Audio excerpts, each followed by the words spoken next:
자, 오늘 우리가 계시록 13장을 들어갑니다. 계시록 13장은 이제 적그리스도에 대한 말씀이죠.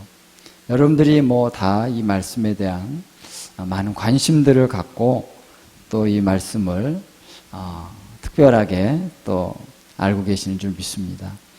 왜냐하면은 뭐 우리가 이 666에 대한 얘기라든가 적그리스도가 이제 마지막 때에 큰 환난과 재앙을 가져오는 장본인이기 때문에 여러분들이 잘 아시고 또 관심이 있을 것이고, 그리고 우리의 삶 속에서 지금 어떤 의미에서 굉장히 피부감 있게 이런 적그리스도의 그런 활동으로 인한 이 사회 가운데 나타나는 그런 모습들을 우리가 좀 느끼고 있죠.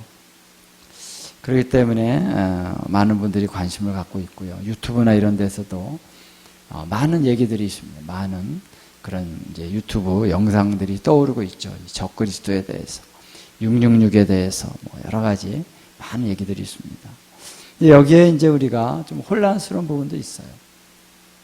너무 어떤 성경하고는 굉장히 동떨어진 그런 얘기를 하는 사람도 있고, 또 우리가 성경에 대한 이해가 좀 굉장히 좀 이렇게 단순하기 때문에 이해하지 못하는 영역도 있고, 그래서 혼란이 있기도 하고 여러 가지가 있습니다.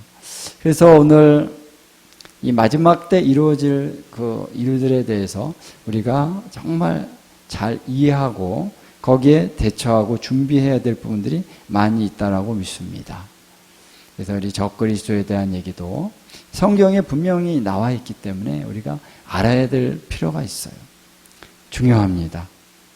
이 적그리스도에 대한 얘기는 이제 여러 곳에서, 다니엘서에서, 계시록에서, 또 데살로니가 후서 2장인가 보면은 나오죠.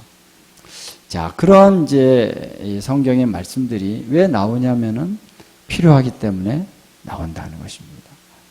그래서 그 정체와 그 세력이 어떻게 움직이고 있는지, 어떻게 활동하는지 우리가 알아야 된다라는 것이죠.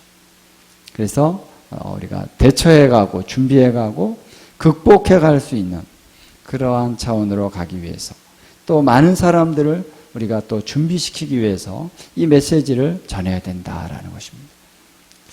그런데 처음에 이제 이 메시지를 들을 때 우리는 굉장히 두려움이 따르죠. 세상에 이런 일이 있을 수 있을까? 이런 존재가 있다니? 그러면서 우리가 굉장히 두려워합니다. 그죠? 그런 영화라든가 그런 거 있잖아요. 그런 영화라든가 그런 류의 영상, 이런 것들이 굉장히 우리를 두렵게 만듭니다. 그래서 한편으로는 야, 그런 거 너무 신경 쓰지 마. 잘 믿으면 되는 거야. 예수님 잘 믿으면 되지. 뭐 그런 거 자꾸 뭐 알려 그래. 그런 거 덮어버려, 그런 거. 이런 이제 그런 권고의 말씀을 하시는 분들이 있죠. 또 한편으로는 너무나 막 거기에 극단적으로 들어가서 너무 두렵게 하고, 이런 존재들 때문에 우리는 뭐 너무 두려워해야 되고, 뭐 철저하게 막 너무 철저히 준비해서 그래야만 겨우 아마 이겨낼 수 있지 않을까, 이런 어떤 두려움을 주는 그러한 또 부류의 사람들이 있다는 것입니다. 그런데 분명한 것은 이쪽의 말도 필요한 말이 있고 이쪽의 말도 필요한 말이 있다. 그래서 중요한 것은 이제 균형을 잡아야 되는데, 정확하게 우리 하나님이 이러한 메시지들을 우리에게 주신 이유에 대해서 우리가 분명히 알고 균형 감각을 갖고 우리가 가야 됩니다. 잘 알아야 돼요. 알 필요도 있습니다. 너무 두려워하지 않도록. 그래서 두려움에 휩싸이다 보면은 좀 더 이렇게 오류로 갈 수가 있는 거예요. 사람이 막 겁내고 두려움이 막 엄습하면요, 이 어떤 이 팩트를 과장해서 해석할 수가 있다는 것이죠. 그렇죠? 그래서 너무 두려워하지 않아야 될 필요가 있고, 그래서 사실은 제대로 알아야 되는 거예요. 제대로 모르고 괜히 두려워합니다. 그렇죠? 바울도 데살로니가 후서 같은 데 보면은 너희가 너무 두려워하지 않게 하기 위해서 내가 이 진리를 전한다. 너무 동요하지 않도록. 자, 주의 날이 가까이 왔다고. 너무 막 요란하게 막 그러지 말아라는 거예요. 그러나 알아라. 알 것을 알아야 된다. 그래서 우리가 하나님 말씀을요, 제대로 알아야 돼요. 제가 이제 영상을 많이 저도 이렇게 보니까 너무 막 두려움을 주는 영상들이 많아요. 왜냐하면 일단 영상은 사람들의 관심을 끌어야 되니까 어떤 이 팩트보다도 이 진리의 어떤 기준보다도 막 더 이렇게 어떤 상황들을 극대화시키려고 하는 그런 의도가 들어가 있더라고요. 그래서 우리가 분명히 알아야 됩니다. 성경의 내용을 통해서 진실을 바르게 알아야 된다라는 것이죠. 우리 지난 12장에서는 바로 이스라엘이 어떻게 환난 가운데 핍박을 받는 그런 모습에 대해서 그것의 진실, 이스라엘이 핍박을 받는다라고 하는 것에 어떠한 내부적인 차원에서만의 그런 얘기가 아니라 전체적으로 영적인 차원 또 전체 구속사적인 전체의 흐름 안에서 이스라엘이 환난당하는 것은 어떤 의미가 있는가라는 것을 우리가 함께 나눴었죠. 예. 오늘은 이제 13장으로 들어갑니다. 예. 자, 우리 13장을 한번 읽어보면 좋을 것 같아요. 어디까지 읽냐면은 8절까지, 1절부터 8절까지 한번 천천히 한번 읽고 같이 좀 나누면 좋을 것 같습니다. 시작. 내가 보니 바다에서 한 짐승이 나오는데 뿔이 10이요 머리가 7이라. 그 뿔에는 10 왕관이 있고 그 머리들에는 신성 모독하는 이름들이 있더라. 내가 본 짐승은 표범과 비슷하고 그 발은 곰의 발 같고 그 입은 사자의 입 같은데 용이 자기의 능력과 보좌와 큰 권세를 그에게 주었더라. 그의 머리 하나가 상하여 죽게 된 것 같더니 그 죽게 되었던 상처가 나음에 온 땅이 놀랍게 여겨 짐승을 따르고 용이 짐승에게 권세를 주므로 용에게 경배하며 짐승에게 경배하여 이르되 누가 이 짐승과 같으냐 누가 능히 이와 더불어 싸우리요 하더라. 또 짐승이 과장되고 신성모독을 말하는 입을 받고 또 42달 동안 일할 권세를 받으니라. 짐승이 입을 벌려 하나님을 향하여 비방하되 그의 이름과 그의 장막 곧 하늘에 사는 자들을 비방하더라. 또 권세를 받아 성도들과 싸워 이기게 되고 각 족속과 백성과 방언과 나라를 다스리는 권세를 받으니 죽임을 당한 어린 양의 생명책에 창세 이후로 이름이 기록되지 못하고 이 땅에 사는 자들은 다 그 짐승에게 경배하리라. 아멘.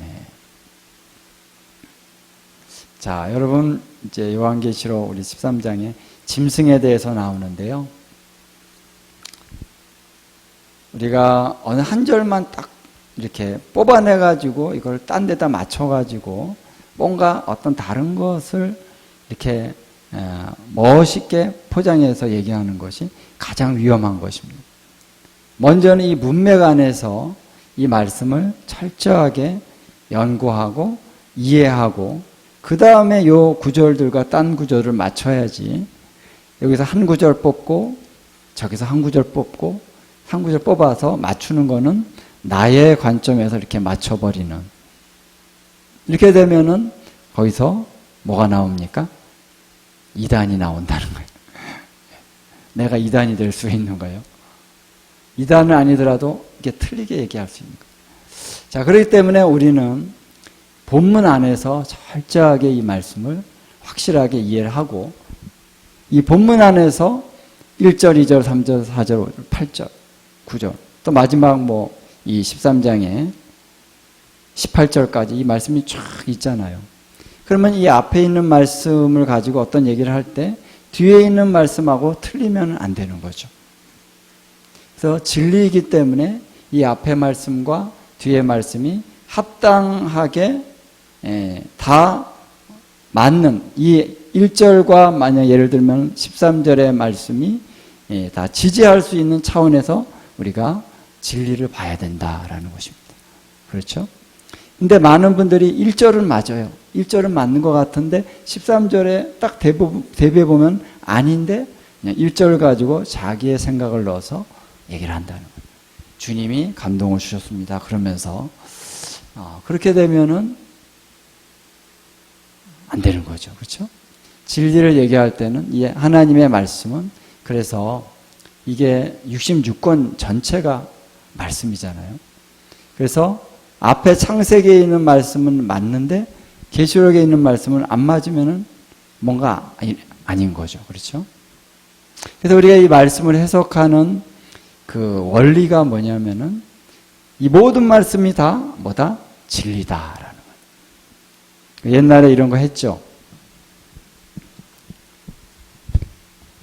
T가 있고 F가 있다는 거예요. T가 뭡니까? truth. F는 false. 참과 거짓.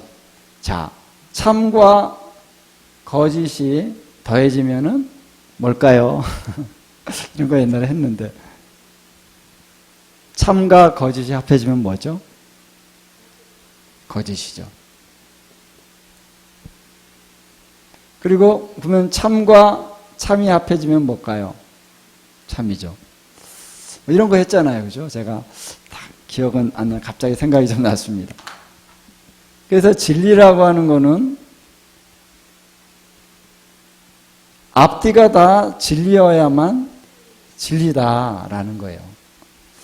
법정에서 이제 진술하는 그 피고가 어떤 자기의 어떤 상황을 증명하기 위해서 막 얘기를 하는데 이 사람이 진실인 거가 분명하게 입증이 되려면 어떻게 됩니까?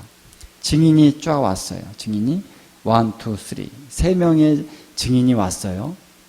그래서 피고가 얘기하는 것과 1, 2, 3 증인들이 얘기했는데 그 말들이 다 일관성이 있다. 오. 그러면 이제 판사가 생각하기에 그래 일관성이 있네. 이 사람의 발언이 맞다라고 하는 가능성이 커지는 거죠. 그렇죠? 이제 거기에 대고 이제 뭐 반대하는 사람도 막 반대 진술을 하는데 이 반대 진술을 잘 들어보는데 반대 진술이 일관성이 더 있어. 그러면은 여기서 판가름을 할 때 반대 진술이 더 일관성이 있어. 그러면은 이 사람의 진술에 대해서 퀘스천을 두게 되는 것입니다. 그처럼 성경에서 우리가 성경을 해석할 때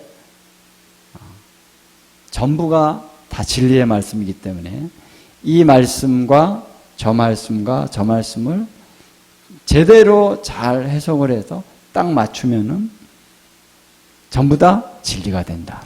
그렇죠? 근데 진리의 말씀이 여러 사람이 증인이 다 일관성 있게 얘기하면은 좀 더 폭넓게 볼 수가 있는 거죠. 이 사람이 말한 부분은 한 부분인데 이 사람이 말한 진실, 저 사람이 말한 진실, 또 다른 사람이 말한 진실을 딱 모아보니까 좀 더 크게 볼 수가 있는 거예요. 그림을 크게 보니까 이게 이 사람 말한 게 진짜 맞네? 라고 알 수가 있다라는 것입니다.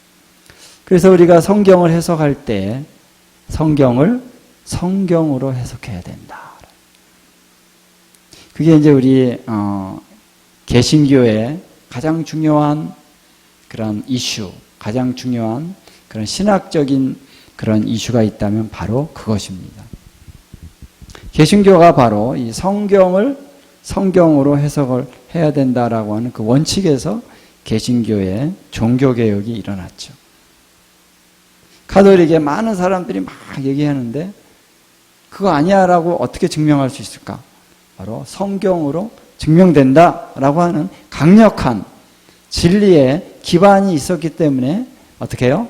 종교개혁이 가능할 수 있었고 우리 개신교가 일어날 수가 있었다라는 것입니다. 자, 그래서 오늘 이 우리가 이러한 유업을 받아서 신앙생활을 하고 있는 거예요. 할렐루야. 이것은 하나님이 주신 유업이고 너무나 강력한 것입니다. 이 성경을 해서 우리에게 주신 것은 우리 신앙생활에 정말 강력한 무기예요. 그리고 우리의 유업이고 우리 신앙의 기초입니다. 근데 성경을 그러면 어떻게 해석해야 되겠느냐라고 했을 때 성경은 성경으로 해석해야 된다. 근데 성경을 한 구절 딱 뽑아내가지고 자기의 어떤 철학적인 관점을 집어넣어서 해석하는 것처럼 위험한 게 없다라는 것입니다.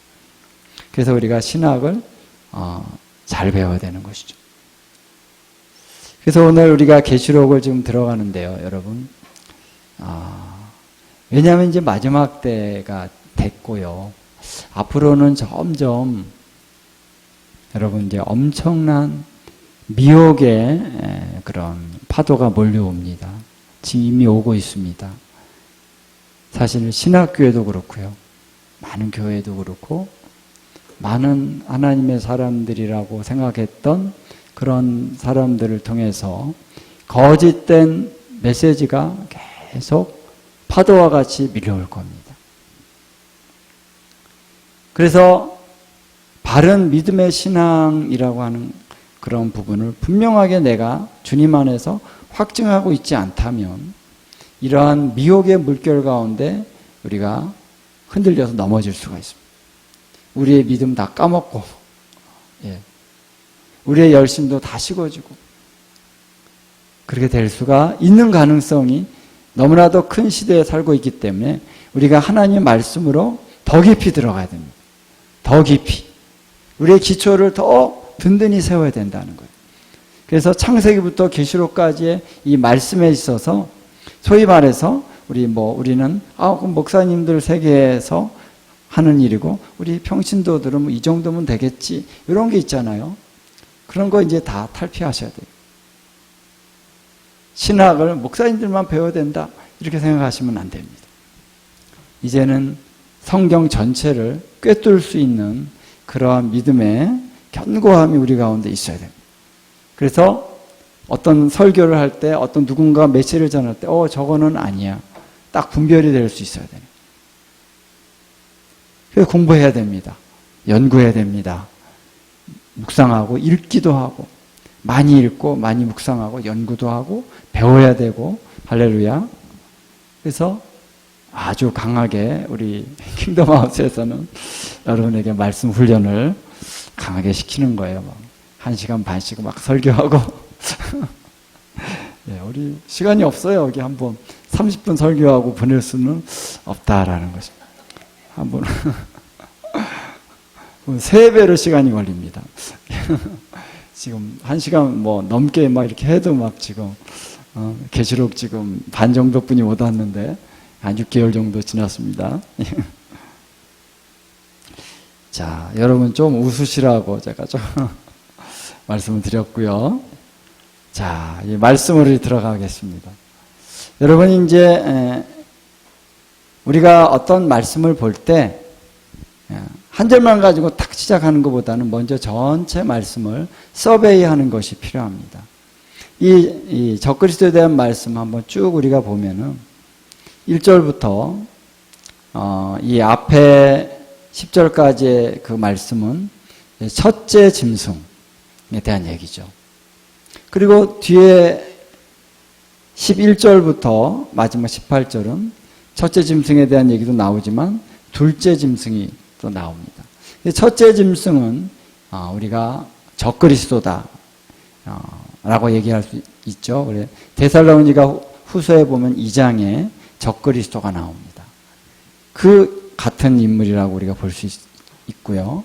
그 다음에 두 번째 짐승은 이제 거짓 선지자다. 이 계시록에 보면은 나중에 16장이나 19장에 보면은 거짓 선지자라고 나옵니다.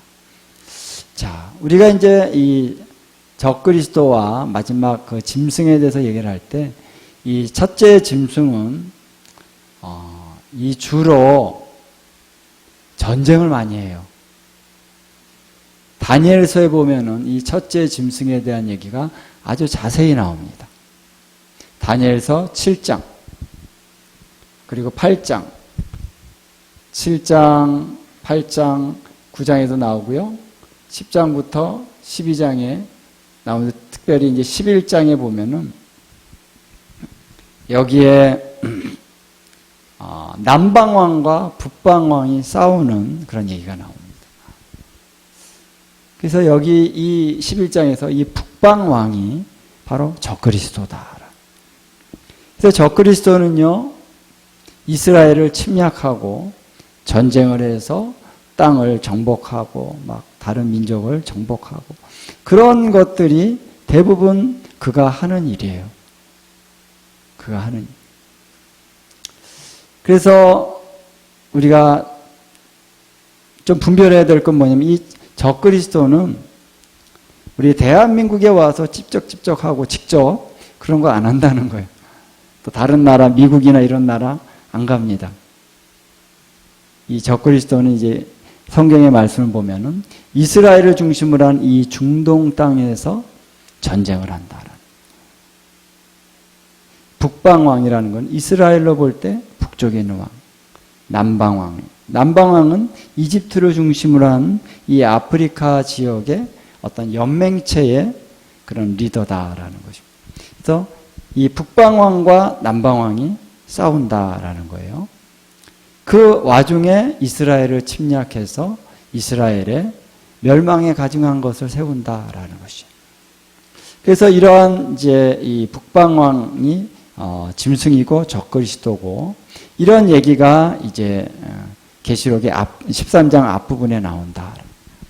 뒷부분에 나오는 인물은 보면은 주로 이적을 행하고 또 우상을 만들고 그리고 우리가 너무나 잘 알고 있는 이제 666표를 만들어서 이 표를 받게 해서 이 표가 없는 사람은 매매를 못하게 하는 이러한 일들을 하는 인물이 바로 둘째 짐승이고 거짓 선지자다. 이 거짓 선지자의 활동을 통해서는 이제 어떤 이스라엘을 향한 전쟁의 어떤 포커스보다도 이게 전 열방의, 전 세계의 많은 사람들에게 이러한 경제 시스템을 심고 이러한 종교 시스템을 심는다. 그래서 이 첫째 짐승에게도 경배하게 하고 하는 일을 전 세계에 퍼뜨리는데 어떻게 퍼뜨립니까? 우상을 만들게 해서. 여기 우상이라는 말은 두 가지 이제 우상의 뜻인데 이렇게 주상을 세우는 그런 우상이라는 말이 있고 어떤 이미지, 어떤 형상이다라고 하는 뜻의 그런 단어가 있는데 헬라어에 여기서는 하나의 형상이라는 뜻이에요. 영어로 말하면은 이미지죠, 이미지. 그렇기 때문에 이것이 어떤 우리가 생각하는 돌부처 이런 것이 아닐 수 있다. 근데 여기 보면은 이 우상이 말도 합니다. 말을 하게 하잖아요. 그렇죠? 그래서 많은 분들이 이것은 아마 AI가 아닐까 이렇게 이제 생각을 합니다. AI만이 아니라 AI 로봇. 그러니까 짐승의 형상이라고 했으니까 짐승을 닮아야 되잖아요. 그렇죠? 근데 말도 한다는 거예요. 이게 무슨 말일까? 너무나 이게 막 마술적이고 와, 이 능력이 대단하네. 굉장히 그런 마술적인 능력을 사용하나 보다. 그래서 이런 건 신화적인 얘기지. 이런 것이 어떻게 있어? 우리가 그렇게 많이 그동안 생각해 왔는데 우리 요즘 와가지고 많은 분들이 이제 우리의 기술로 이 AI가 움직이게 할 수 있는 그런 기술로 점점 지금 발전이 되고 있죠. 근데 아직까지 우리 AI 뭐 로봇이 나와가지고 뭐 이렇게 얘기하면은 조금 어색하죠. 아직까지는. 그렇죠? 뭐 자기가 이렇게 입력되어 있는 거 가지고 말도 하고 막 그러는데 이 기술은 지금 계속 발달되고 있습니다. 그렇죠? 발전되고 있어요. 그래서 우리가 만화 영화에나 혹은 이제 영화에서나 나오는 진짜 로봇이 움직이면서 사람들도 죽이고 막 사람들보다 더 능력 있게 행세하고 뭐 이런 어떤 시대가 올 수 있을까? 언젠가는 올 수 있겠지?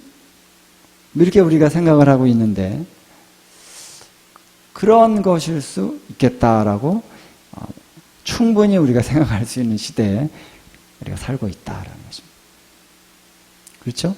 그래서 이 우상에게 절을 하지 않으면은 누구나 다 죽인다는 거. 그래서 이 우상을 만들면은 전 세계를 다 어떻게 해요? 정복할 수가 있다는 거예요. 그냥 혼자서 우리 옛날 고전적인 방법으로 싸우고 이렇게만 해가지고 전 세계를 점령하려고 그러면은 얼마나 많은 시간과 또 힘이 들고 어려운 점이 많죠. 세계에서 제일 정복의 그 어떤 땅이 컸던 인물이 징기스칸이죠. 징기스칸이 몽골에서 시작해서 저기 뭡니까?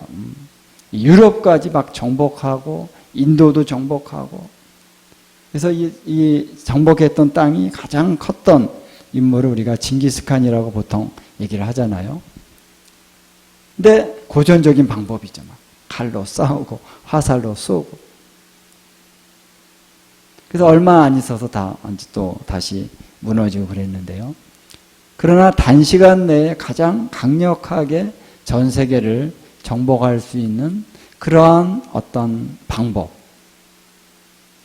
이런 방법을 사실 만들기 위해서 기술을 개발하는 데에 이 적그리스도의 세력이 지금도 활동을 하고 있다라는 거예요. 우리나라의 아주 엘리트 같은 사람들이 어떤 루트로 해서 대학교에서 뭐 교수를 하면서 뭐 이런 것들 발명하겠죠. 요즘에 보면은 굉장히 발명, 연구를 많이 해요. 그렇죠? 기술 개발.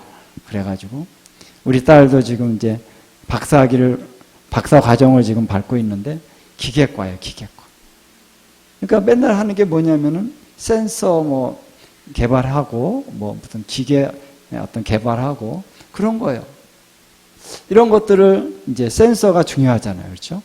로봇이 움직이려면요, 센서가 중요해요. 그래서 로봇이 움직이려면은 이렇게, 손이 움직이고 발이 움직이고, 센서에 의해서 움직이는 겁니다. 뭐가 딱 타격이 오면 딱 반응하게 하고, 이런 것들이 지금 다 기술 개발에 들어가서 우리 한국이 굉장히 많이 그걸 기여하고 있습니다. 예. 그래서 그거를 좋은 데 쓴다. 다 그렇게 얘기를 하죠. 물론, 근데 어느 한쪽에서 이런 기술 개발을 부추기는 사람이 있고, 아주 의도적이고 전략적으로 기술 개발을 해가는 그런 세력이 있다. 그 세력이 어느 세력이냐? 바로 적그리스도의 세력이죠. 마지막 그 적그리스도의 인물은 한 사람이지만 이 적그리스도의 영으로 움직이는 그런 움직임은 아주 옛날부터 있어 왔다라는 것입니다. 이 세상의 권세죠. 세상 권세. 이 세상 권세가 만만한 세력이 아닌 거예요. 굉장히 가려져 있습니다. 어둠 가운데 가려져 있습니다. 그들 어둠 가운데서 사단의 능력 안에서 이런 것들을 지금 행하고 있는 것입니다. 우리 주님 안에서 왜 기술 개발 뭐 할 필요가 뭐 있습니까? 우리가 좀 더 걷고 건강하게 살면 되지 뭐 그렇게 기술 개발 해가지고 좀 먼 거리 좀 뭐 꼭 자동차 뭐 발달될 필요가 뭐 있습니까? 그냥 웬만하면 걸어 다니고 예? 그냥 열흘 걸려서 가면 되지 뭐 꼭 하루 걸려서 가야 될 필요가 있습니까? 예? 근데 왜 그렇게 하느냐? 꼭 하나님이 하신다라기보다는 이 사단의 세력들 안에 계속적인 기술 개발 이걸 하고 있습니다. 자, 그래서 이러한 어떤 이 두 가지의 세력이 있다는 거예요. 두 가지의 흐름이 있다는 거예요. 한 가지는 주로 이스라엘을 중심으로 하는 그 땅을 정복하는 그런 적그리스도의 세력이 있다. 물론 연결이 됐겠죠. 다 연결이 됩니다. 근데 계시록을 보면은 이 첫 번째 짐승의 활동은 주로 정복하는 왕으로서 통치자로서 나라의 어떤 권위를 가지고 그리고 이 두 번째 거짓 선지자는 어떤 이 미혹과 어떤 세력을 키우고 더 확장시키고 이런 데 어떤 그런 일들을 또 맡아서 하는 것이 또 두 번째 짐승이다라는 거예요. 자, 그래서 오늘 우리가 이 큰 환란이 일어나는 가장 핵심적인 그 원동력은 이 적그리스도가 활동을 하는 것입니다. 예. 근데 이 주로 유대인들이 이 이스라엘이 많은 환란과 핍박을 겪는 것은 첫 번째 짐승의 직접적인 활동의 결과고요. 그리고 우리가 이방에 멀리 떨어져 있는 이방인들의 중에서 이제 믿는 자들이 많은 환란을 당할 겁니다. 그렇죠? 주로 물론 안 믿는 사람 중에서도 이 체제를 거부하는 사람이 있을 거예요. 이 체제의 그 목적을 알기 때문에 거부하는 사람이 있을 것입니다. 그것은 완전히 억압하는 거거든요. 그래서 그것을 대적하고 피하여 도망가는 사람도 있고 또 순교당하는 사람도 있고 그럴 겁니다. 그렇기 때문에 이방에서 좀 먼 이스라엘에서 먼 지역에 이방 땅에서 이제 큰 환란과 핍박이 있을 것인데 이것은 주로 이제 666 경제 시스템을 중심으로 해서 그 핍박이 일어난다라는 것이죠. 근데 우리는 이제 이방 사람들이다 보니까 이쪽에 많이 관심을 가졌죠. 이쪽에. 그러나 오늘 우리가 이스라엘에 대해서 잘 알아야 되고 이스라엘이 어떻게 마지막 때 환란을 당할 것인가 라는 것에 대한 이해가 우리가 또 분명해야만 우리는 기도할 수 있는 것이죠. 그래서 마지막 때 중요한 것은요, 이스라엘이 회복되는 것이다. 이스라엘이 회복되기 위해서 많은 중보 기도가 있어야 된다라는 것이. 그래서 이방에 있는 주를 믿는 자들, 또 유대인들 중에 믿는 자들이 기도하고 중보함으로써 하나님께서 이 땅에서 이루시고자 하시는 일이 이루어질 수 있도록 하는 그런 어떤 원동력이 되어 줘야만 한다는 것이죠. 그래서 하나님께서는 중보 기도가 있어야 이 땅에서 하나님의 뜻을 온전히 행하실 수가 있기 때문에 하나님께서는 이 마지막 때 커다란 중보의 물결을 일으키실 것이다. 이 중보의 물결이 찬양과 경배와 함께 드려진다라는 거예요. 할렐루야. 더 강력한 중보가 일어나는 거죠. 그래서 하나님께서 기도의 집을 세우시는 것이다라는 거죠. 예.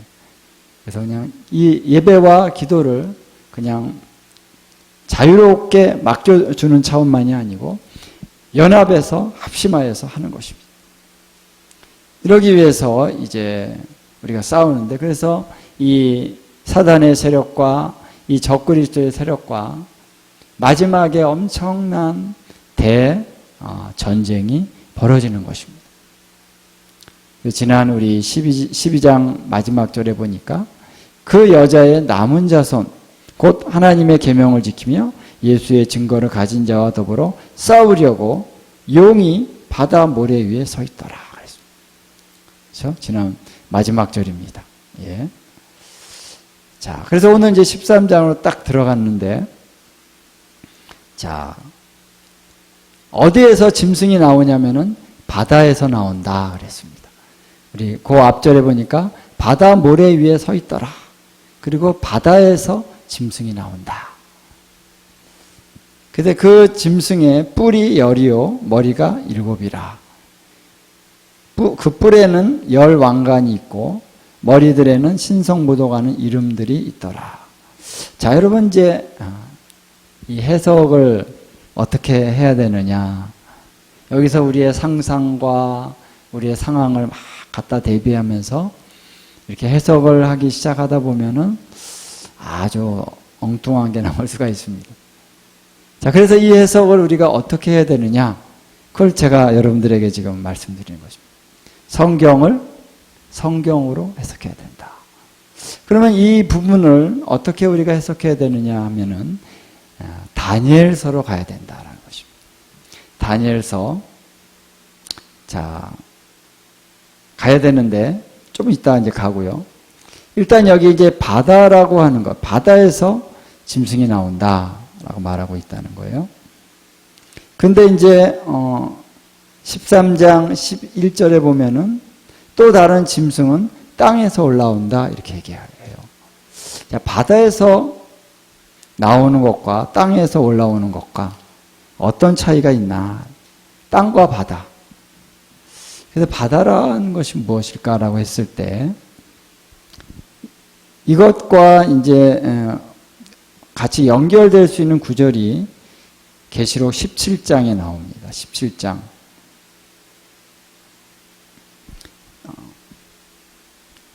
1절에 보면은, 자, 17장 1절 한번 읽겠습니다. 또 7 대접을 가진 7 천사 중 하나가 와서 내게 말하여 이르되 이리로 오라. 많은 무리에 있는 큰 음녀가 받을 심판을 내게 보이리라. 자, 여기 음녀가 나오는데, 물론 이제 자세히 지금 아직은 안 했습니다만, 이 음녀는 바벨론을 얘기하는 거죠. 이 바벨론이 이 음녀인데, 이 음녀는 짐승을 탔다 이렇게 나옵니다.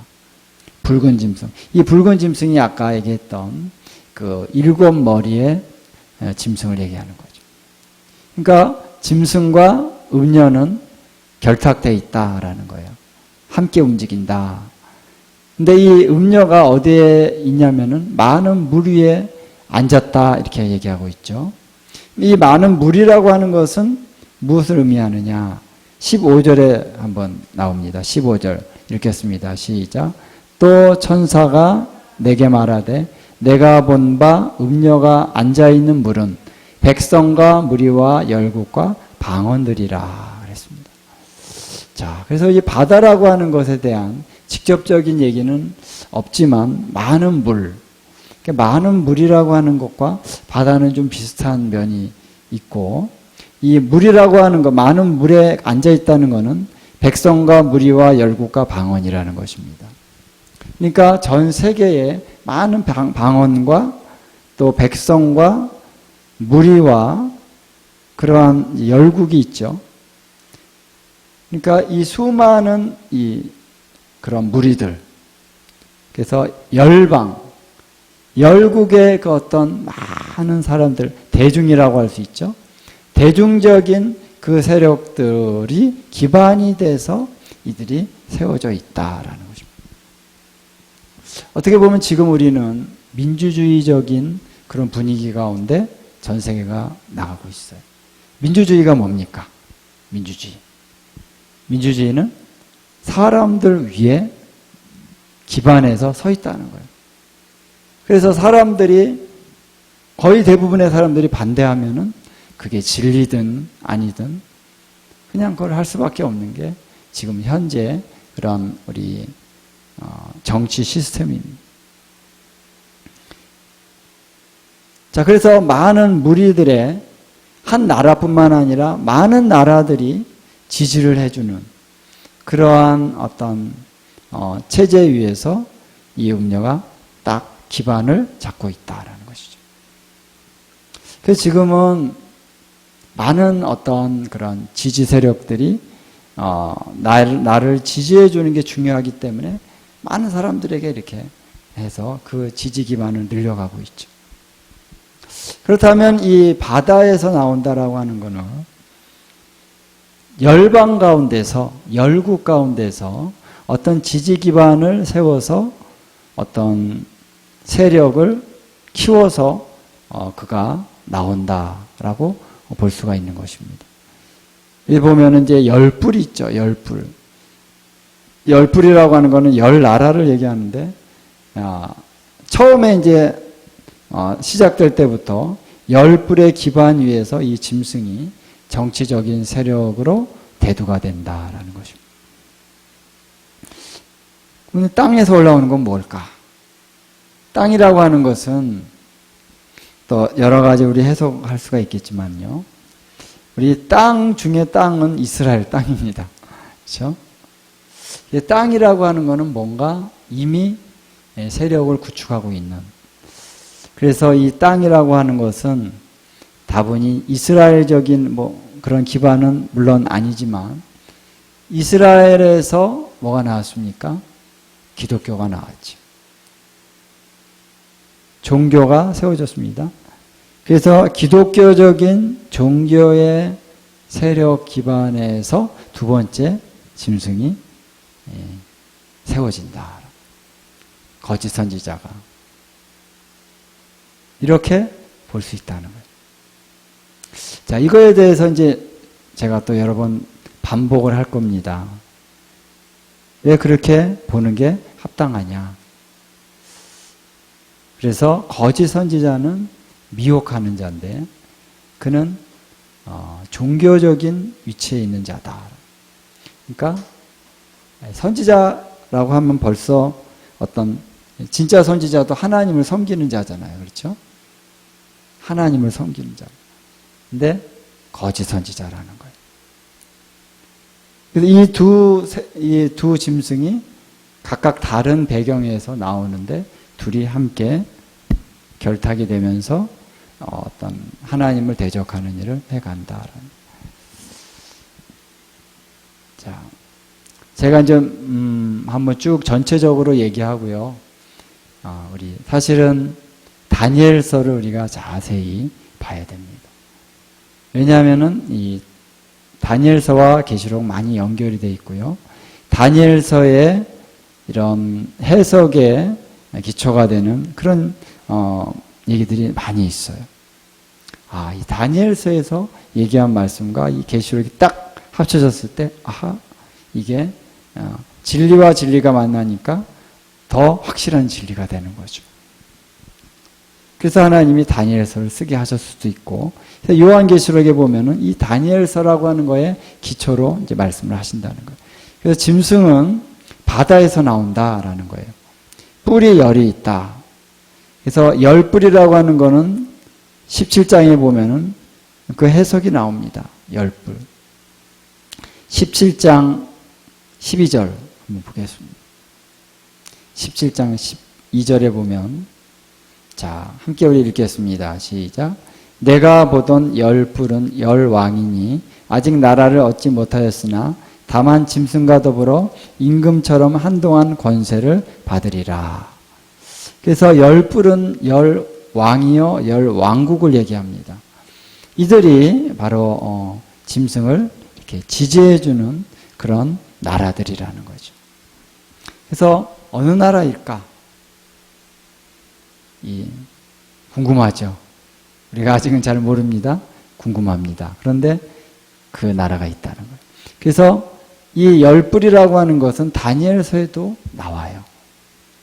다니엘서에도 여러 번 열뿔에 대한 얘기가 나옵니다. 그리고 머리가 7이라는 거예요. 자, 머리가 7이라는 건 뭘까?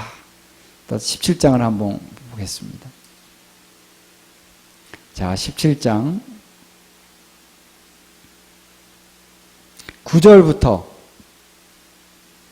9절 10절 한번 읽겠습니다. 9절부터 11절까지 함께 읽겠습니다. 시작. 지혜 있는 뜻이 여기 있으니 그 7머리는 여자가 앉은 7산이요 또 7왕이라 5은 망하였고 하나는 있고 다른 하나는 아직 이르지 아니하였으나 이르면 반드시 잠시 동안 머무르리라. 전에 있었다가 지금 없어진 짐승은 8째 왕이니 7 중에 속한 자라. 그가 멸망으로 들어가리라. 자, 수수께끼 같은 얘기죠. 이게 뭔 얘기요? 근데 하나씩 우리가 봐야 됩니다. 7머리가 있는데, 자, 7머리는 여자가 앉은 7산이요. 그 음녀가 거기에 앉는다는 거예요. 또 7왕이라. 또 7왕이 있다는 거예요. 7왕 내지는 왕국이 있습니다. 왕이 있는 곳에 왕국이 있는 거죠. 근데 5은 망하였다. 그리고 하나는 있다. 그리고 다른 하나는 아직 이르지 아니하였다. 이르면 반드시 잠시 동안 머물 것이다. 전에 있었다가 지금 없어진 짐승은 전에 있었는데 8째 왕이다라는 거예요. 7 중에 속한 자라. 그가 멸망으로 들어가리라. 자, 이게 어떻게 이걸 해석해야 될까요? 복잡하죠. 여러분 이제 제가 그거를 좀 자세히 나중에 더 자세히 이제 말씀을 드릴 것입니다만 분명하게 확실하게 이거다라고 우리가 딱 꼬집어 얘기할 수는 없지만 이 말씀을 우리가 해석해 들어가면서 보면은 자, 이 머리라고 하는 거는 과거로부터 쭉 이어져 오는 왕국이라는 것을 알 수가 있어요. 그렇죠? 전에 있었지만 지금은 없다. 이건 뭡니까? 과거라는 거죠. 그렇죠? 이 열뿔이라고 하는 거는 그 당시에 세워져서 함께 직접적으로 연합하는 나라가 열뿔이라고 한다면 이 일곱 머리라고 하는 거는 과거로부터 지금까지 계속되어 온 그런 왕국을 얘기한다. 자, 이것을 우리가 제대로 해석을 하려면요, 다니엘서를 해야 돼요. 다니엘서를 제 책을 보시면 참조가 됩니다. 책에 자세히 나와 있으니까 책을 참조하시되, 어쨌든 일곱 머리라고 하는 거는 과거로부터 쫙 이어져 오는 그런 왕국이 있는데, 이 적그리스도가 세우는 왕국, 마지막 8제죠. 이 8째 왕국은 7 중에 있었다 하는 거예요. 과거에 있었다라는 것입니다. 그래서 저는 주님이 이게 뭘까? 다니엘서 11장을 자세히 보니까요, 거기 있더라고요. 단서가 있습니다. 뭐든지 여러분 단서라는 게 있어요. 그것을 이게 진짜인가 이게 진짜가 아닌가, 이 수사하는 사람들, 탐정들은 전혀 모를 수밖에 없는 상황에서 딱 단서를 하나 찾습니다. 이 단서를 찾아서 요거를 이렇게 조사에 들어가면은 진실을 밝혀낼 수가 있다. 그러니까 성경에도 보면은 해석할 때 단서가 있습니다. 그래서 계시록 다니엘서 11장에 보면은 쭉 이렇게 계시가 쭉 나오는 가운데 안티오쿠스 에피파네스라고 하는 인물이 있었는데, 이 인물이 다시 말하면 이제 이스라엘에서 마카비 시대의 그런 헬라 왕입니다. 그래서 안티오쿠스 에피파네스라고 하는데 4세입니다. 안티오쿠스 4세인데 이 왕이 이제 이스라엘을 쳐들어와 가지고 거기에 성전을 더럽히고, 이것이 이제 마카비서에 보면은 자세히 기록이 되어 있습니다. 그래서 외경에 보면 이제 마카비서가 있거든요. 그러니까 마카비는 보통 한 BC 1800년 요 무렵의 인물이고 그때 일어난 사건입니다. 그래서 이 안티오쿠스 에피파네스는 고대 시리아 왕국, 우리가 성경에 보면 수리아라고 나옵니다. 수리아. 정확한 발음이 아마 쉬리아 할 거예요. 쉬리아. 시리아라고 볼 수도 있고 수리아. 이 왕국이 있던 시대의 그 에피파네스, 안티오쿠스 에피파네스가 다스리는 그 시기에 바로 이스라엘에 들어와서 이스라엘의 그 성전을 더럽혔다. 이건 실제 있었던 사건인 것이죠. 근데 이제 보면은 이 인물이 어떤 일을 했지만 이 마카비 형제와 마카비 아버지 또 마카비 형제들이 해서 이 헬라 군인들을 축출해냅니다.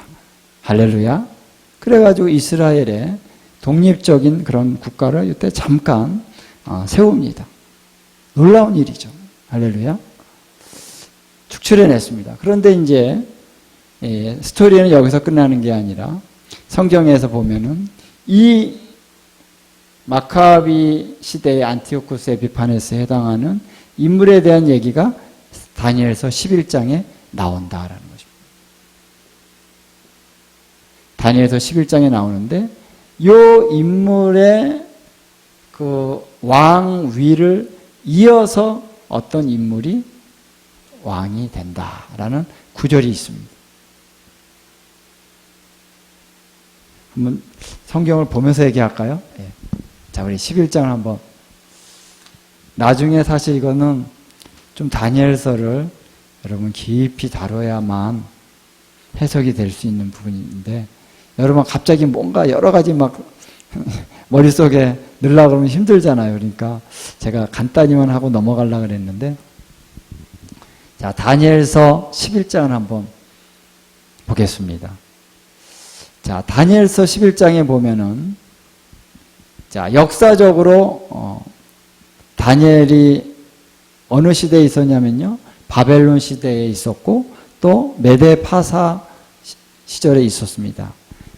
이때는 메데파사의 이제 다리오 왕 시대에 있었던 일인데, 그가 이제 주님이 계시를 보여주신데, 앞으로 이 바사에 새 왕이 더 있을 것이다. 그래서 바사가 이때는 굉장히 강성한 시대였죠. 메데파사, 페르시아. 근데 이제 페르시아가 이제는 헬라 왕국에 의해서 이제 무너질 것이다. 이걸 얘기해 주는 거예요. 그래서 헬라 왕국 누구죠? 알렉산더 왕이라고 그러죠. 대왕. 알렉산더 대왕이 여러분도 아시다시피 이 그리스에서 이쪽 메소포타미아 지역을 쳐들어와 가지고요. 대제국을 형성합니다. 그렇죠? 근데 그가 일찍 죽어요. 30몇 살에 죽습니다. 그래서 그 다음에 4개의 왕국으로 갈라지죠. 이 4개의 왕국으로 갈라지던 그 왕국 중에 하나가 바로 이 고대 시리아 왕국이라는 거예요. 제일 컸습니다.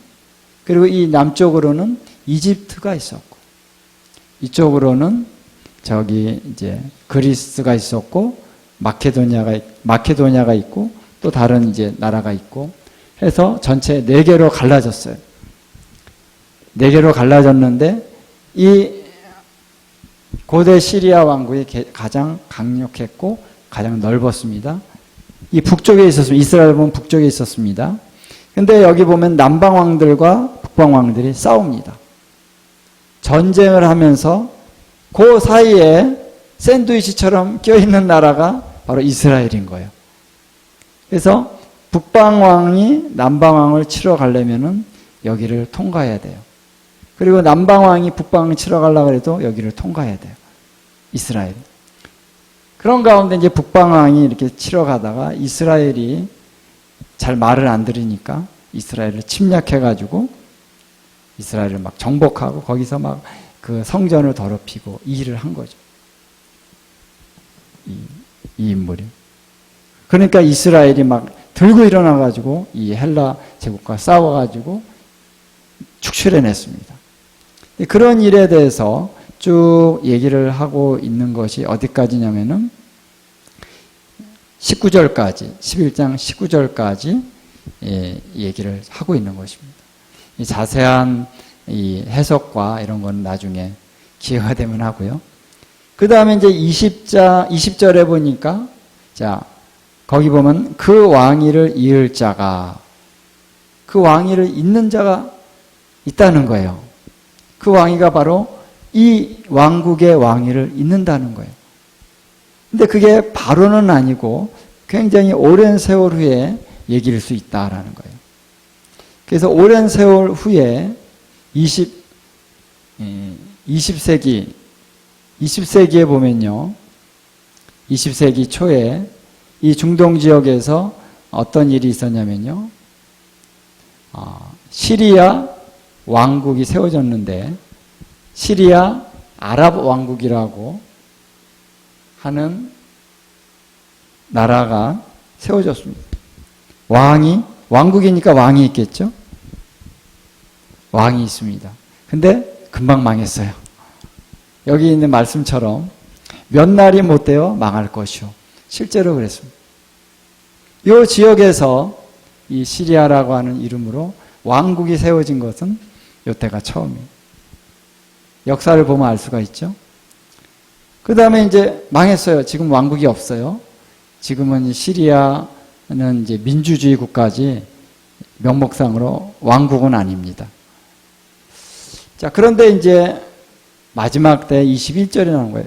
또 그 왕위를 이을 자가 한 비천한 사람이라. 그러면서 21절부터 마지막 45절까지 쭉 얘기가 바로 적그리스도에 대한 얘기가 쭉 나온다는 것입니다. 궁금하죠? 여기 어떤 내용이 있을까? 자세히 하려면 시간이 엄청 많이 걸립니다. 자, 그래서 이제 제가 말씀드린 건 뭐냐면 아까 계시록으로 와가지고 계시록 17장으로 다시 가겠습니다.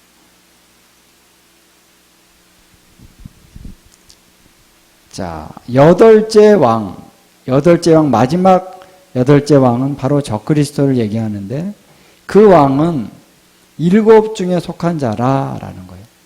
어떤 의미에서 일곱 중에 속한 자냐 하면은 바로 이 안티오쿠스 에피파네스 이 왕국이 바로 이 일곱 중에 있다는 거예요.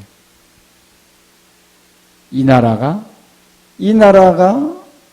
굉장히 강성했고 이스라엘을 공격했고 그렇죠? 이스라엘을 괴롭힌 나라.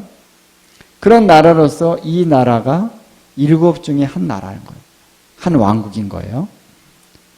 그리고 여덟째 적그리스도는 바로 이 왕국의 위를 이어서 왕이 된다라는 거예요. 이해되십니까?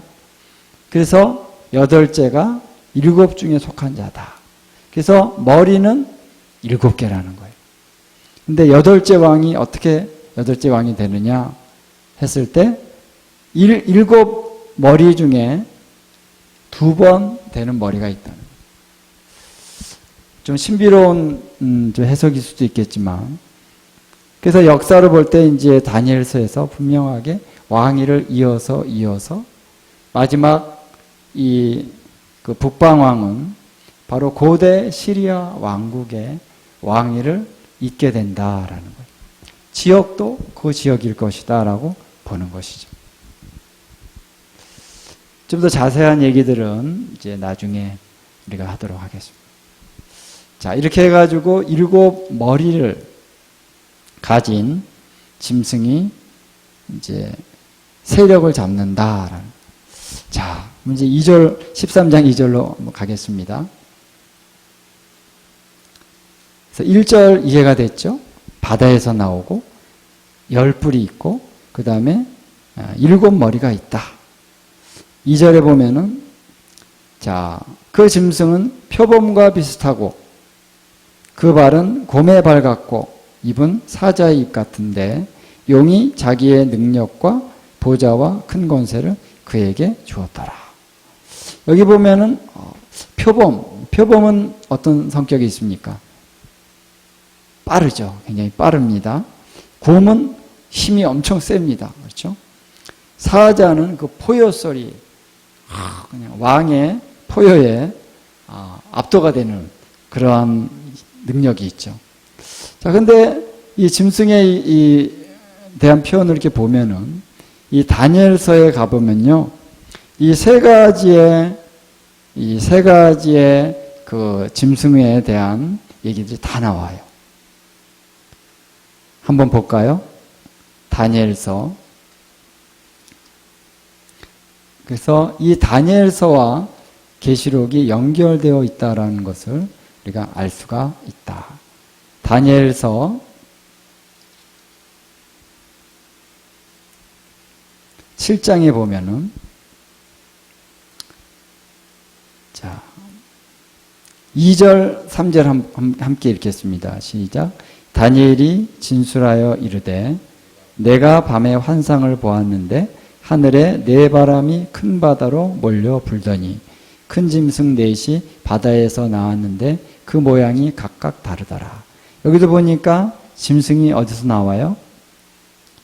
바다로부터 나오죠? 네 개의 짐승이 다 바다로부터 나온다 그랬어요. 여기는. 근데 자, 첫째 4절에 보니까 첫째는 사자와 같다 그랬어요. 그렇죠? 아까 사자 나왔죠. 이 사자와 같은 그런 짐승은 전후 문맥으로 우리가 비춰볼 때 이거는 바로 바벨론이다 라고 하는 것을 우리가 알 수가 있습니다. 두 번째 짐승은 곰이다. 5절에 보니까 둘째는 곰과 같다 그랬습니다. 이 곰은 바로 메데파사 제국이었다는 걸 알 수가 있고요. 그 다음에 이제 세 번째는 6절에 보니까 표범과 같은 것이 있는데 날개가 넷이 있고 또 머리가 넷이 있더라 그랬습니다. 자, 그래서 이 표범은 굉장히 빨라요. 그렇죠? 그래서 이 헬라 왕국은 알렉산더 대왕이 얼마나 빨리 정복을 했는지 단시일 내에 이 그리스에서 저 인도까지 확 정복해버렸습니다. 예. 표범처럼 빠르게. 그렇죠? 근데 넷째 짐승이 나오는데 넷째 짐승은 무섭고 놀라우며 매우 강하며 쇠로 된 큰 이가 있고 그래가지고 이 넷째 짐승은 전에 모든 짐승과 다르고 또 10뿔이 있더라 그랬죠. 이 다니엘서에 보면 이 넷째 짐승이 나오는데 10뿔이 있다. 그래서 이 넷째 짐승에 대해서 자세히 이제 뒤에 설명을 해주는데 바로 이 넷째 짐승이 10뿔을 가진 이 짐승이 바로 성도들과 더불어 싸워서 이겼더라. 그리고 하나님을 대적했다. 이게 바로 적그리스도를 얘기하는 거죠. 자, 그래서 이제 여기 사자와 같고 표범과 같고 곰과 같은 이 첫 번째, 두 번째, 세 번째의 짐승의 모든 특성을 이 마지막 네 번째 짐승이라고 할 수 있는 적그리스도는 갖고 있다. 그래서 13장에서 그렇게 얘기해 주고 있는 거예요. 그래서 엄청나게 빠릅니다. 표범처럼. 신속하게. 막 전략적으로. 곰과 같이 강합니다. 예. 한번 타격을 주면은 엄청나죠. 그 다음에 사자와 같아서 이 사자의 입처럼 막 입이 이 권세가 있다는 거예요. 이 짐승에게 13장 2절에 보니까 용이 자기의 능력과 보좌와 큰 권세를 주었다.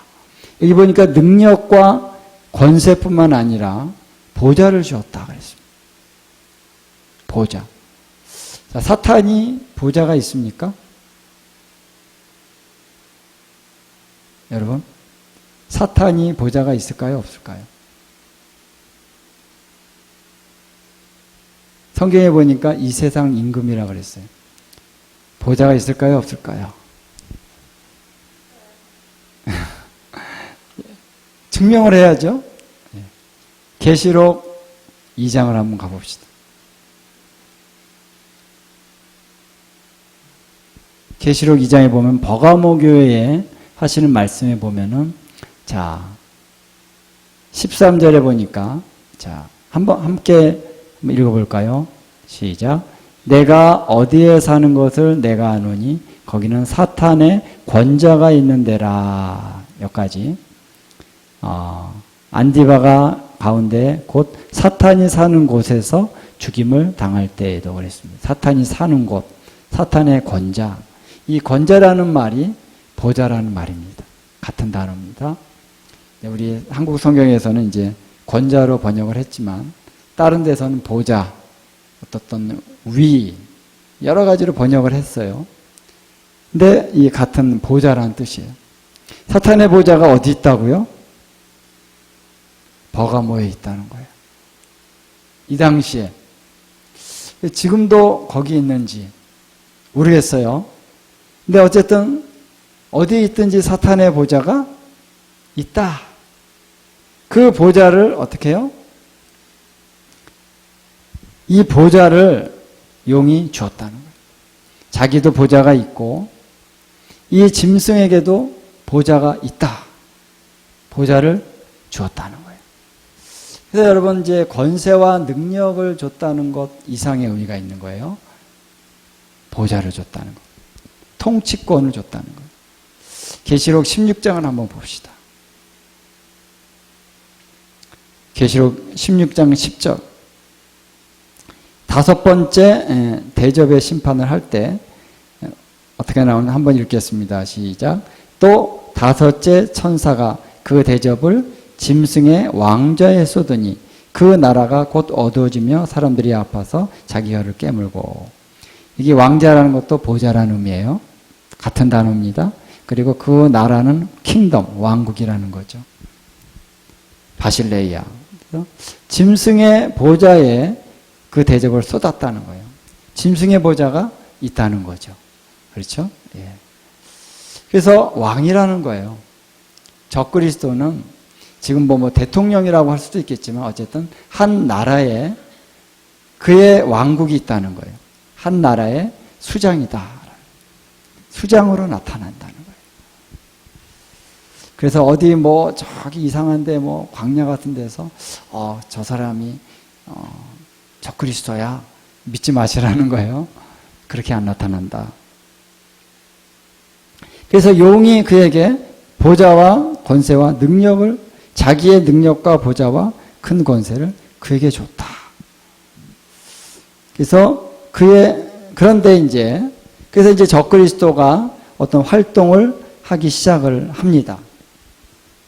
활동을 하기 시작하는데 어떤 일이 일어났냐면 그의 머리 하나가 상하여 죽게 된 것 같더니 그 죽게 되었던 상처가 나오매 온 땅이 놀랍게 여겨 짐승을 따랐다. 자, 죽었다라고는 얘기 안 해요. 근데 상하여 죽게 된 것 같더니 아마 거의 죽을 것 같은 치명적인 어떤 상처를 받았다는 거예요. 죽게 되었던 것 같은데 어떻게 해요? 다시 나았다는 거예요. 그래서 온 땅의 사람들이 놀랍게 여기면서 이제 짐승을 따르기 시작했다. 이걸 어떻게 표현하냐면요. 12절에 보니까 처음 짐승에게 경배하게 하니 곧 죽게 되었던 상처가 나은 자니라. 죽게 되었던 상처가 나은 자다. 그 다음에 14절에 보니까 이르기를 칼에 상하였다가 살아난 짐승을 위하여 우상을 만들라. 여기는 칼에 상했다 그런 말이 나와요. 그래서 짐승이 이제 거의 죽을 뻔한 사건이 있고 그거에서 다시 살아나는 사건이 있었다. 이걸 다니엘서에 이 얘기가 나온다라고 제가 보아지는 구절이 있습니다. 다니엘서에 이제 남방왕과 북방왕이 싸우는데 북방왕이 잘 나가다가 크게 어떤 고통을 당하는 그런 구절이 있어요. 29절 30절 한번 우리 11장 29절 30절 다니엘서 한번 보겠습니다. 시작. 작정된 기한에 그가 다시 나와서 남방에 이를 것이나 이번이 그 전번만 못하리니 이는 기띔의 배들이 이르러 그를 칠 것임이라. 그가 낙심하고 돌아가면서 맺은 언약에 분노하였고 자기 땅에 돌아가서는 맺은 언약을 배반하는 자들을 살필 것이요. 그 다음에 이제 31절에 군대는 그의 편에 서서 성소 곧 견고한 곳을 더럽히며 매일 드리는 제사를 폐하며 멸망하게 하는 가증한 것을 세울 것이며. 자, 이게 멸망에 가증한 것을 세우는 그 구절이 31절에 나오죠. 근데 그 전에 어떤 사건이 있었냐면은 기띔의 배들이 이르러서 그를 칠 것임이라 그랬습니다. 이 기띔이라고 하는 지역은요, 지금으로 말하면 사이프러스라고 이 터키 밑에 또 이스라엘 요 옆에 있는 그런 섬이 있어요. 혹시 아시죠? 사이프러스 모르시나요? 이게 터키가 있고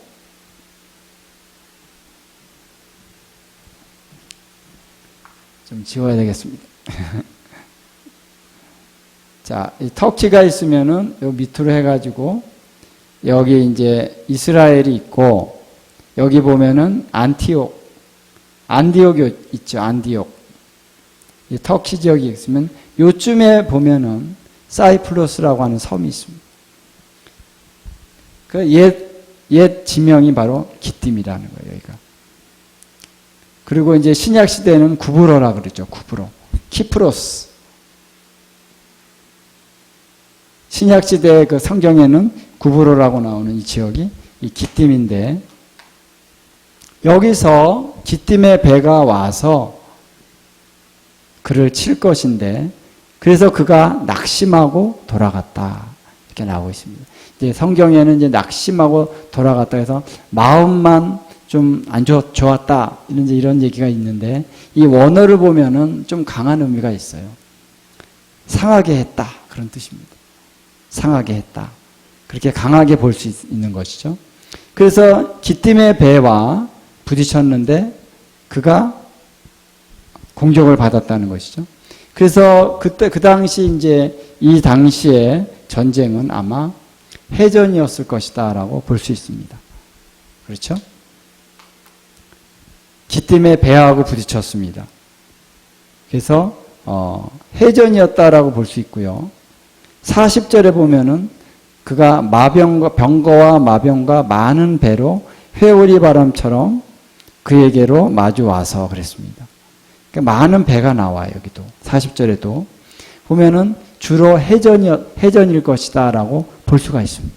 이 지중해죠.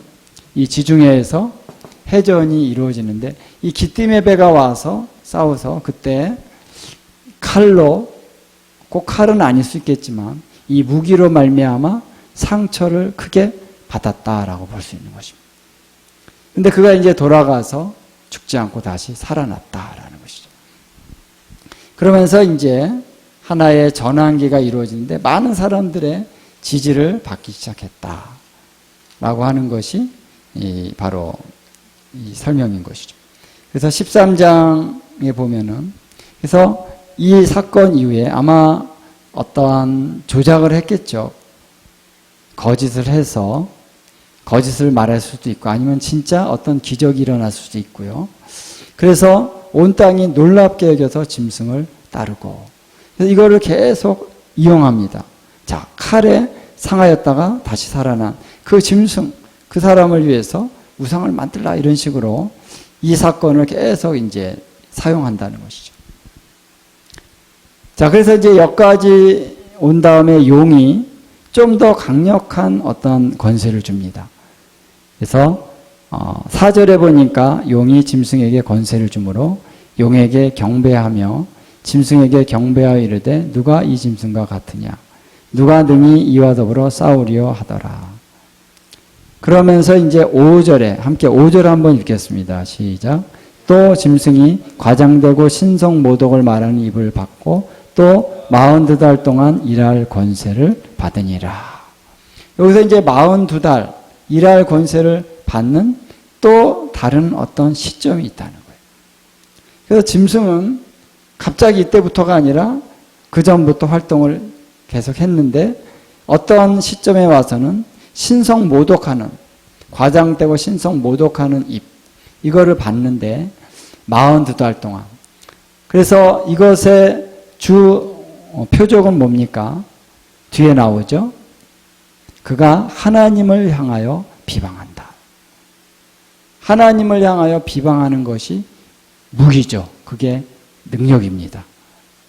그리고 그의 이름과 그의 이름을 비방하고 그의 장막과 하늘에 사는 자들을 비방하더라. 그의 장막과 하늘에 사는 자들이 누굴 얘기합니까? 그것은 하나님을 경배하는 자들. 여러분의 마지막 그 때에 경배자들이 엄청 공격을 받는다라. 왜? 경배가 능력이 있다는 걸 알기 때문에 그렇다. 그렇죠? 그런데 이제 여기 자세히 보면은 전후 문맥을 보고 다니엘서를 보면은 그의 장막 곧 하늘에 사는 자들은 결국은 예루살렘 성전에서 예배하는 자들을 가리킨다. 결정적으로는. 그러니까 이거는 곧 성전을 회방하는 거예요. 성전. 성전의 제사와 예배에 대해서 포커스를 두고 비방을 하는 것입니다. 이 다니엘서에 보면 나오잖아요. 8장에 보면은 나옵니다. 그래서 이들이 하나님을 대적하는데 방향이 뭐냐면은 성전이라는 거예요. 성전 제사에 대해서 엄청난 비방을 하기 시작한다. 그래서 왜냐하면 이제 그걸 더럽히려고 하는 거죠. 이게 나빠야만 이거를 더럽혀도 괜찮은 거잖아요. 그렇죠? 대의 명분이 있는 거잖아요. 그래서 전 세계 가운데 이 성전이 나쁜 거다. 이거는 뭐 없어져야 된다. 이런 식의 어떤 거짓 말을 계속 퍼뜨린다는 거예요. 그리고 나서 이제 쳐들어가서 저기를 더럽힌다는 거예요. 영적인 어떤 원리가 있는 것입니다. 성전이 더럽힐 때, 성전이 더럽히면 곧 이스라엘 전체가 어떤 더럽힘을 받는 것입니다. 타격을 받는 것입니다. 그렇죠? 그래서 여기를 싹 더럽히려고 했는데, 우리가 전에 우리 11장에 두 증인에 대해서 우리 말씀을 나눴습니다만, 하나님께서 두 증인의 그 예언적인 강력한 사역을 통해서 하나님이 지키셨다라는 거예요. 어떻게 해요? 11장에 보니까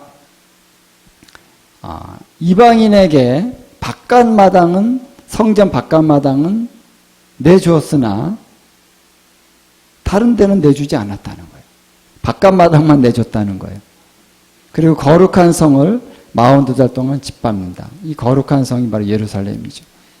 그런데 성전의 안마당과 성전 건물은 더럽히지 못했다는 거예요. 못하게 했다. 왜? 두 증인이 거기서 지키도록 하나님이 하셨다는 거죠. 그걸 우리가 11장에서 자세히 제가 설명을 해드렸습니다. 어쨌든 그래서 이 적그리스도의 주 타겟이 되는 공격 대상은 바로 성전이었다라는 거예요. 그래서 거기에다가 안 되니까 바깥 마당에다가 탑을 세우고 그 탑 위에 멸망에 가증한 우상을 세웠다라는 거예요. 그래서 이스라엘에 있는 사람들도 다 거기 와서 경배하도록 이제 종용하고 그랬다는 것이죠. 자, 그래서 이제 이 권세를 가지고 비방을 하면서 그 다음에 7절에 보니까 또 권세를 받아서 이제 처음에는 이제 신성 모독하는 그러한 무기를 사용했는데 그 다음에는 또 권세를 받아서 성도들과 직접 싸웠다는 거죠. 전쟁을 했다는 것입니다. 그래서 이기게 됐다. 이 구절이 바로 멸망에 가증한 것을 예루살렘에 세우는, 그리고 예루살렘을 짓밟는 그러한 일들을 얘기하는 거죠. 성도들은 바로 이스라엘 사람들을 얘기한다라는 것입니다. 주로. 그 다음에 이제 각 족속과 백성과 방언과 나라를 다스리는 권세. 이제는 열방을 향한 권세를 얻게 되는 거예요. 왜? 예루살렘을 정복하면 열방을 다스릴 수 있는 권세가 있는 것이죠. 그래서 하나님이 허락하신 거예요. 그래서 열방의 그 다스리는 권세로 확장이 되면서 열방을 계속 정복합니다. 그래서 다니엘서 11장에 보면은 이방 나라들을 정복하는 그런 얘기들이 쭉 나오고요.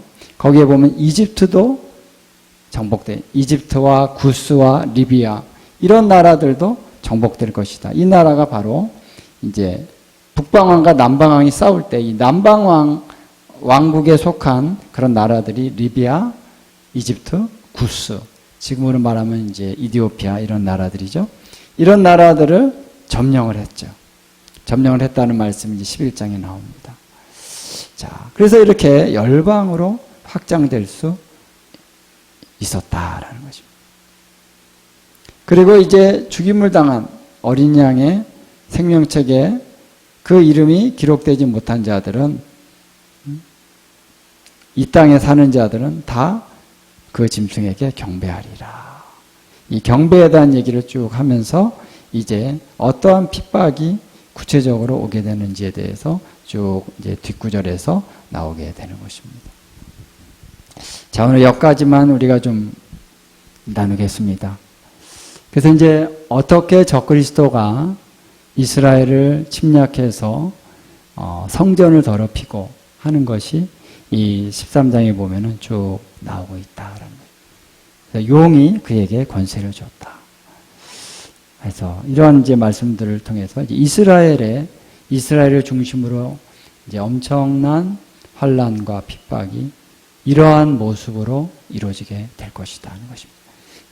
이방에는 어떤 모습을 할 것인가? 예, 뒤에 구절들이 그것을 설명해주고 있는 것이죠. 예, 그래서 오늘 적그리스도가 이제 어떻게 나타나고 어떻게 활동할 것인가? 성경은 우리들에게 어떻게 보면 우리가 해석이 된다면은 굉장한 자세한 내용까지도 우리가 알 수 있다라는 것입니다. 그래서 우리가 깨어서 우리가 근신하여 준비해야 될 줄로 믿습니다. 이러한 미혹과 거짓과 폭력과 이런 강압적인 이러한 역사들을 통해서 이스라엘과 그리고 하나님의 하나님을 믿는 믿음의 백성들, 믿음의 사람들을 적그리스도가 마지막 때에 환란과 핍박으로 몰아넣을 것이다. 하나님께서 또한 우리와 함께 하시기 때문에 우리를 지켜주실 것입니다. 기도하겠습니다. 잠깐 우리가 통성으로 한번 말씀을 생각하시면서 이제 적그리스도의 세력이 강력하게 일어나고 있습니다. 주님, 우리가 깨어 근신하게 해 주십시오. 깨어 기도하게 해 주십시오. 우리가 그들을 두려워하는 것은 아니지만 이것은 하나님께서 큰 시험이라고 말씀하셨습니다. 마지막 때 성도들에게 있을 큰 시험을 믿음으로 통과할 수 있도록, 그리고 우리가 또한 기도해야 됩니다. 이스라엘이 하나님 이 모든 환난 가운데서 잘 견뎌내고 이겨내고 승리할 수 있도록 이스라엘을 위해서 우리가 또한 기도해야 될 줄로 믿습니다. 그리고 우리 또 많은 영혼들이 이 미혹의 세력에 넘어가지 않고 그 믿음을 견고히 지킬 수 있도록 하나님 마지막 때에 큰 부흥이 일어나서 또 많은 영혼들이 주께로 돌아오는 역사가 일어날 수 있도록, 그래서 하나님의 그 온전하신 보호하심 안에서 성도들이 최종적인 승리를 얻을 수 있도록 하나님 역사해 주십시오. 함께 우리 잠시 통성으로 우리 기도하도록 하겠습니다. 예, 하나님 아버지 감사드립니다. 오늘 우리가 함께 말씀을 나눴습니다. 주님 성령의 감화와 감동 안에 우리가 진리를 견고하게 깨닫게 하여 주시고 마지막 때에 엄청난 이 적그리스도의 그 세력들이 어떻게 하나님 활동을 하는지 우리가 좀 더 근접하여 하나님 말씀을 통해서 나눴습니다. 우리 하나님 역사해 주셔서 엄청난 이 미혹과 술수와 또 공격과 억압과 탈취와 하나님 핍박을 넉넉히 이겨낼 수 있는 믿음의 사람들로 저희들이 견고히 설 수 있도록 역사해 주십시오. 우리가 깨어서 하나님 영적인 전쟁 가운데 현재에서도 우리가 하나님 이 영적 전쟁에 날마다 하나님 승리하며 살기 원합니다. 믿음으로 견고히 서기 원합니다. 성령으로 기도하기 원합니다. 예, 그래서 이 미혹의 모든 영향력을 끊어내며 많은 영혼들을 구원하고 많은 영혼들이 진리 가운데 설 수 있도록 하나님 돕는 자가 되기 원합니다. 예, 그래서 우리 대한민국이 서기 원합니다. 이 마지막 때 이 적그리스도의 세력을 대항하여 일어나는 대한민국이 되기를 원합니다. 주여 우리에게 하나님 세임과 새 능력을 더하여 주십시오.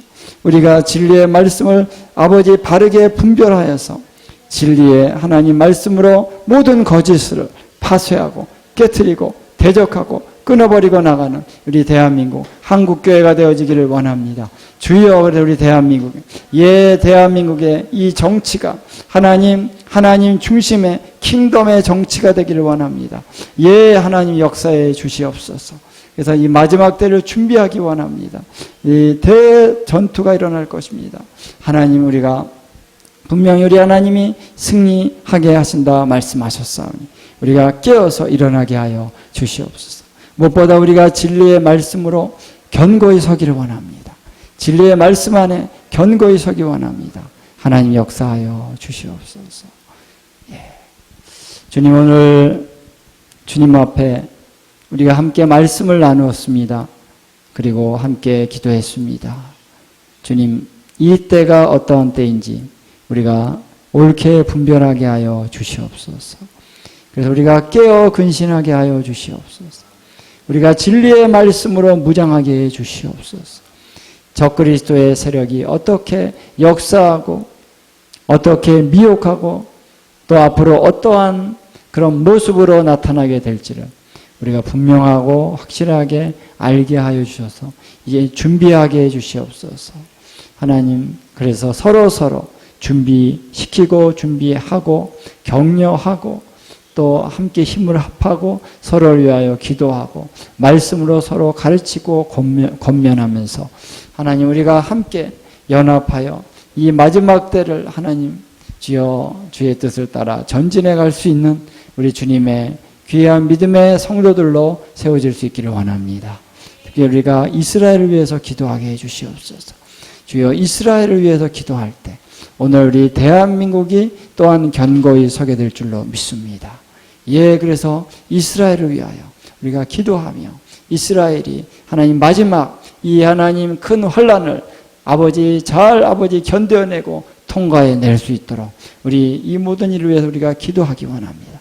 우리 하나님께서 함께하사 분명히 이스라엘이 이 환난을 통과해낼 것입니다. 예, 하나님 확신합니다. 그러나 우리가 기도합니다. 함께 그들과 연합될 것입니다. 그들의 고난에 우리가 함께 동참할 것입니다. 예, 우리가 함께 기도할 것입니다. 또 그리스도의 몸된 교회가 깨어나고 또 수많은 구원받아야 될 그 영혼들, 예, 주님 추수가 이루어져서 그 영혼들 다 구원받고 주님 알고 영원한 구원의 반열로 들어갈 수 있도록 그 영혼들 하나님 아버지 온전하게 서게 해 주시옵소서. 그래서 복음을 전하게 해주시고 성령의 능력으로 그들의 영혼들을 붙들어 줄 수 있게 해주십시오. 한국교회 가운데 부흥이 일어나게 해주십시오. 하나님 깨어나게 해주십시오. 이제 우리가 모든 거짓을 버리고 미혹의 그 아버지 세력들을 대적하게 해주시고 진정하고 온전한 회개에 이르게 해주셔서 한국교회 깨어나기를 원합니다. 주님 역사하여 주십시오. 그래서 이를 이루실 우리 주님을 찬양합니다. 오늘 우리 함께 하시는 우리 한 분 한 분이 이제 믿음의 종으로서 믿음의 그 용사로 세워지게 해주시기를 원합니다. 그래서 말씀이 우리의 입을 통해서 아버지 날카로운 아버지 검과 같이 이 말씀이 수많은 영혼들에게 선포되게 할 수 있는 하나님의 종들로 저희들이 세워지게 해주시기를 원합니다. 이를 이루실 우리 주님의 이름을 찬양드리며 예수님의 귀하신 이름으로 기도하옵나이다. 아멘.